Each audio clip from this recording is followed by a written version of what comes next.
ლაგოდეხის მუნიციპალიტეტის 7 სოფელში ახალი საბავშვო ბაღები შენდება. სოფელ ბაღდათის, გვიმრიანის, ჩადონიანის, არეშფერანის, მსხალგორისა და განჯალას მოსახლეობას მალე თანამედროვე სტანდარტებით უზრუნველყოფილი სააღმზრდელო დაწესებულებები ექნება. სოფლებში ახალი ბაღების მშენებლობასთან ერთად მოპირკეთდება ეზოები, სადაც მოეწყობა გასართობის საბავშვო მოედნები და ატრაქციონები. სამუშაოები საქართველოს მუნიციპალური განვითარების ფონდიდან ფინანსდება და 9 მილიონ ლარს აღემატება.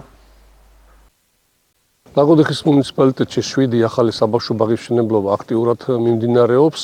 მათ შორის სოფელ ბაღდათში, სოფელ გვიმრიანში და სოფელ ჭიაურში სულ მალე გაიხსნება და ფუნქციონირებას დაიწყებს. მუნიციპალური განვითარების ფონდის დაკვეთით ხორციელდება აღნიშნული მშენებლობა. საბავშვო ბაღები თანამედროვე სტანდარტების მქონე, კეთილმოწყობილი ტერიტორიები იქნება, საბავშვო ატრაქციონები მოეწყობა და ყველა იმ შესაბამისი ინვენტარით იქნება აღჭურვილი, რაც ჩვენს ბავშვებს სწავლისა და განათლებისათვის სჭირდება.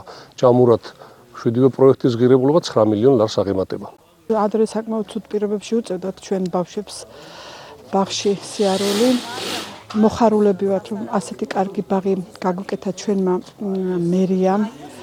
ჩვენ ბავშვებს მოუწევთ კარგ პირობებში სიარული და საშვილიშვილო საქმე გაკეთდა რაიონისთვის, ბავშვებისთვის, ხალხისთვის და მადლობა ამ ყველაფრისთვის ჩვენს ხელისუფლებას, რომ ჩვენი ბავშვებისთვის ასეთი კარგი შენობა აშენდა და ასეთ კარგ პირობებში მოუწევთ სიარული. საბავშვო ბაღი იყო ძველი შენობა, სადაც პირობები არ ჰქონდათ ბავშვებს ისეთი, რომ ინდივიდუალურად ჰქონოდათ სათამაშო ოთახი, დარბაზი, მუსიკის ოთახი და ყველა ბავშვი ერთად იყო. რა თქმა უნდა, კმაყოფილები ვართ, რადგან ეხლა უმაგრესი ბაღი აშენდა, ყველაფერი არის მოწესრიგებულად და იმ ბაღთან შედარებაც არ შეიძლება ისეთი სტანდარტებით არის ეს ბაღი აშენებული.